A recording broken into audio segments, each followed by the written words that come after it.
Sure knowledge চ্যানেলে স্বাগত জানাচ্ছি। আজকের ক্লাসে আমি ভগ্নাংশকে কি করে ছবির সাহায্যে প্রকাশ করা হয় সেই নিয়েই ক্লাস নিচ্ছি। তো এখানে তিন ধরনের ভগ্নাংশই নেওয়া হয়েছে: প্রকৃত ভগ্নাংশ, অপ্রকৃত ভগ্নাংশ এবং মিশ্র ভগ্নাংশ। তো এই তিন ধরনের ভগ্নাংশকে কি করে ছবির সাহায্যে প্রকাশ করা হয় সেটাই আজকের ক্লাসের বিষয়। তো আমরা প্রথমেই চলে যাচ্ছি 1/5, অর্থাৎ এটি একটি প্রকৃত ভগ্নাংশ যার লব ছোট, হর বড়। তাহলে এখানে যখন আমরা এটাকে ছবির সাহায্যে প্রকাশ করব তখন আমরা প্রথমেই বুঝে নেব যে এটা হচ্ছে কোনো একটি জিনিসকে সমান 5টা টুকরো করে তার একটা ভাগ নেওয়া হয়েছে। তাহলে এখানে একটা পুরো জিনিসকে আমরা একটি ছবির সাহায্যে এঁকে নিচ্ছি। একটি পুরো জিনিসকে প্রথমে সমান 5টা ভাগে ভাগ করতে হবে। সমান 5 ভাগে আমরা ভাগ করে নেব। এবার তার থেকে আমরা এক অংশ নেব, সেটা আমরা ছবির সাহায্যে প্রকাশ করব। তাহলে একটা জিনিসকে আমরা 5 ভাগে ভাগ করেছি, সেটা দেখালাম। এখন তার থেকে একটা অংশ নেব কি করে? আমরা একটি কালি দিয়ে এই একটি ঘরকে ভরে দেব। সমান 5টা টুকরো থেকে কিন্তু আমরা একটা অংশ এখানে নিয়েছি। এই ভগ্নাংশটি দ্বারা এই চিত্রটাই আমরা প্রকাশ করব। অর্থাৎ এই চিত্রটা থেকেও কিন্তু এই ভগ্নাংশটাই আসছে যে কোনো একটি জিনিসকে সমান 5 ভাগে ভাগ করে তার থেকে এক অংশ নেওয়া হয়েছে। এবার আমরা চলে যাচ্ছি পরবর্তী ভগ্নাংশ। এখানে আছে এটা একটি অপ্রকৃত ভগ্নাংশ। এখানে কিন্তু আমরা বলতে পারছি না যে কোনো একটি জিনিসকে 5 ভাগ করে তার থেকে 8 ভাগ নিয়েছি। এটা কি করে সম্ভব? এই ধরনের অঙ্কগুলোকে কি করে ছবির সাহায্যে আমরা প্রকাশ করব, তাই এই অঙ্কটা আমি নিয়েছি। তো এখানে আমরা প্রথমেই এই অঙ্কটাকে আমরা ভাগ করে মিশ্র ভগ্নাংশে পরিণত করে নেব। তাহলে এখানে আমরা প্রথমে যাচ্ছে 1/5, অবশিষ্ট থাকছে 3। তাহলে লবে চলে যাচ্ছে 3, হরে আসছে 5। এবার এখানে আমাদের যে অঙ্কটা এসেছে, মিশ্র ভগ্নাংশটা এসেছে, সে তার উপর ভিত্তি করে আমরা কিন্তু চিত্রটা অঙ্কন করব। তাহলে এখানে আমরা এখান থেকে বুঝতে পারছি যে এখানে কিন্তু দুটো অংশ নেওয়া হবে। অর্থাৎ আমরা এখানে প্রথমে একটা সম্পূর্ণ অংশ আছে, এটা একটা পূর্ণ অংশ, এটা পুরোই আছে। আরেকটা অংশ থেকে কিন্তু এই ভাগটা করা হয়েছে। তাহলে প্রথমেই আমাদের বুঝতে হবে যে আমরা কয়টা চিত্র আঁকবো। এখানে আমাদেরকে দুটো চিত্র আঁকতে হবে। অর্থাৎ একটা পূর্ণ অংশ আছে, তারপর আরেকটি পূর্ণ অংশ থেকে এই ভাগগুলোকে বোঝানো হবে। তাহলে প্রথমেই আমরা এখানে কিন্তু একটা পূর্ণ অংশ এঁকে নেব। দুটো ভাগই আমাদেরকে সমান আঁকতে হবে। এখানে যে যতটা পরিমাণ আঁকবো ঠিক ততটা পরিমাণই কিন্তু এখানে আরেকটা অংশ আঁকতে হবে। তাহলে এর পাশে যে অংশটা আছে এর দ্বারা আমরা কিন্তু পুরো যে সম্পূর্ণ অংশ এক আছে সেটা পাচ্ছি।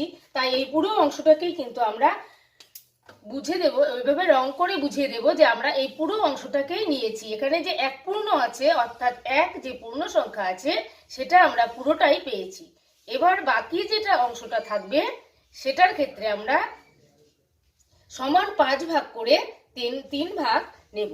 তাহলে এখানে যে অংশটা আছে সেটাকে আমরা 5টা ভাগ করে তার থেকে আমরা 3 ভাগ নেব। তাহলে এখানে আরো 3টা ঘরকে আমরা পূর্ণ করে দেব রঙের সাহায্যে বা কোনো একটি কালির সাহায্যে। আমরা এভাবে বুঝে নেব যে পরবর্তী অংশটা থেকে আরো 3টা ভাগ আমরা এখানে পেয়েছি। এইভাবে আমরা চিত্রের সাহায্যে এই ভগ্নাংশগুলোকে প্রকাশ করব।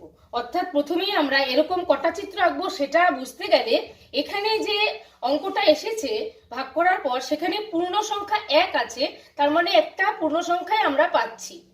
তারপর যে অংশটা আছে সেটা কিন্তু আরেকটি অংশের থেকে যেতটুকু পেয়েছি সেটা নেওয়ার জন্য আরেকটাও কিন্তু ঘর আমাদের আঁকতে হলো, এবং সেখান থেকে 5টা টুকরো করে 3টা আমরা নিয়েছি।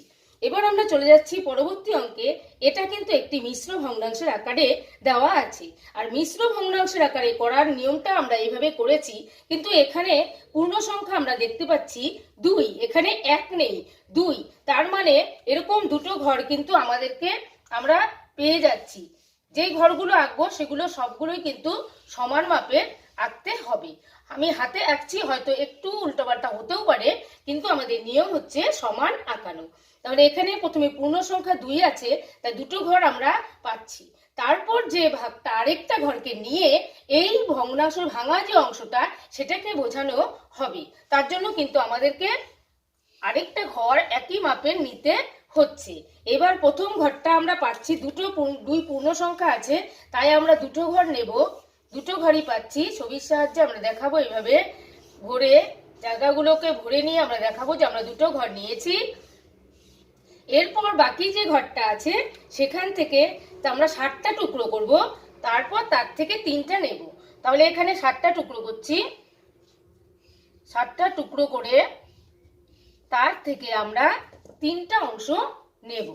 তাহলে এখানে আমরা 1 2 3 এই 3টা অংশ আমরা নিয়েছি। তাহলে যখনই আমরা এই ভগ্নাংশগুলোকে ছবির সাহায্যে প্রকাশ করব, প্রথমেই আমরা দেখে নেব এখানে পূর্ণ সংখ্যা কত আছে। এখানে পূর্ণ সংখ্যা নেই, মানে যে একটা অংশকেই, একটা জিনিসকেই আমাদেরকে ভাগ করতে হচ্ছে। সেক্ষেত্রে আমরা একটা ছবি এঁকে এইভাবে ভাগ করে নেব। যখন আমরা এখানে পূর্ণ সংখ্যা 2 পাচ্ছি, তখন কিন্তু আমরা এখানে দুটো তো নেবই, তার সঙ্গে আরো যে ভাঙা অংশটা আছে তার জন্য আমাদেরকে আরেকটা ঘর কিন্তু আঁকতে হয়েছে। সেই যে বেশি ঘরটা এঁকেছি সেই ঘরটা থেকেই কিন্তু এই ভাঙা অংশটাকে বোঝানো হয়েছে। বাকি দুটো ঘর কিন্তু এই পূর্ণ সংখ্যার জন্যই নেওয়া হয়েছে। আজকের এই ক্লাসটি ভালো লাগলে লাইক করবেন, কমেন্ট করবেন, শেয়ার করবেন এবং আমার পরবর্তী ক্লাসটি পেতে আমার চ্যানেলটিকে সাবস্ক্রাইব করে আমার সঙ্গে থাকবেন।